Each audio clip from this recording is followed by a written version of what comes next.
Hi, I want to talk to you about unconscious bias. Okay, it's something we all are guilty of at some time. I've been guilty of it, and I've also been. I don't want to use the word victim, but I've also been on the other side of it. Okay, so let me give you a couple of stories. Okay, so probably 10 or so years ago, I was coming home from work, and the weather was really bad. We actually had snow in the south coast, which is unusual, and I couldn't drive home. I had to leave my car at work. So I walked home, and I decided to walk down this very dark alley, okay? Now, just as I joined this dark alley, this guy started walking in front of me, okay? And so stereotypical for the UK, he had his hood up, okay? So known as a hoodie, okay? So I immediately judged this guy, and I'm thinking, maybe I shouldn't have walked down this alley. Maybe it was a bit stupid. Anyway, as I'm walking halfway down this alley, and this alley is probably about 700 metres long, 500 metres long, maybe 500 metres, yeah. I'm walking down this alley, and I look ahead and I see another guy appear from the other end. I'm thinking, something's going to happen here. Okay, I didn't want it to happen, but I was sort of ready for it.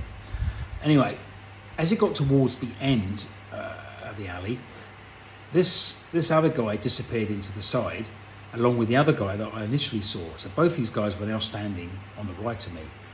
So I'm thinking, right, this is it. They're obviously going to attack me, have a go at me, and I judged them. I judged them straight away.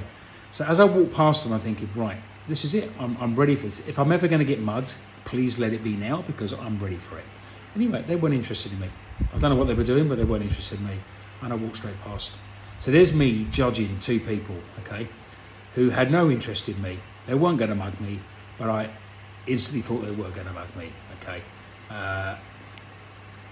The second one, where I first went to India, okay, so I joined the bank, and it was my sort of first day in the office, and I had to go to like a welcome induction, if you like, okay. But as I was sort of senior management, and I've been in banking for a long time, I only had to attend the sort of morning session.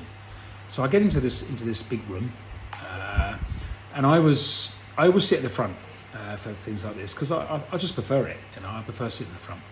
So I sat at the front, okay, and I was the only English, only European, only non-local Tamil in there. It was in Chennai, only long Tamil in there, non-Tamil, sorry.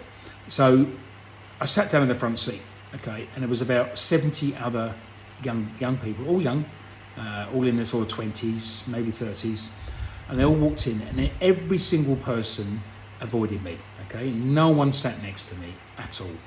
Now, why they didn't do that? Was it because I was the strange white guy sitting there? Was it because I was the older guy? Was it because I was a senior manager? I don't know, but they all judged me, and not one of them sat next to me. Now, I didn't feel hurt at all, upset, okay? I understood it. It was a form of racism, but it was unconscious bias. It wasn't on purpose. And you have to remember, Chennai is not like Delhi. It's not full of white people, Europeans. Eventually, there was only 2 seats left, one either side of me. So people had to sit there, And I was sort of laughing to myself, I understood it. Then the first question, it was a break in the ice question, okay. The first question was, you got to find someone in the room that's been to another country. Now, obviously, I 100% had been to another country, because I clearly wasn't Indian. And probably none of them ever had. Suddenly they all wanted to be my friend. And they all started talking to me and getting my name. So it's unconscious bias. I think we're all guilty of it. I've been guilty of it, of giving it. And I've certainly been guilty of, not guilty, but I've received it, and we can't help it. It's very, very difficult. And I think as I've moved on over the years, and I've lived in more countries and met more different cultures, then I certainly, I think I'm less guilty of giving unconscious bias now, if that's the right terminology. But certainly I receive it nearly all the time where I currently live, because of I'm different, Anyway, I thought I'd share that with you. As I said before, thank you everybody for subscribing. I really appreciate it, and share your comments. I talk about running. I talk about my move from not from the UK, but from Malaysia to Indonesia. How I'm going to be retiring in Indonesia. I try and share that with you, and hopefully you'll find that useful. But thank you very much. Goodbye.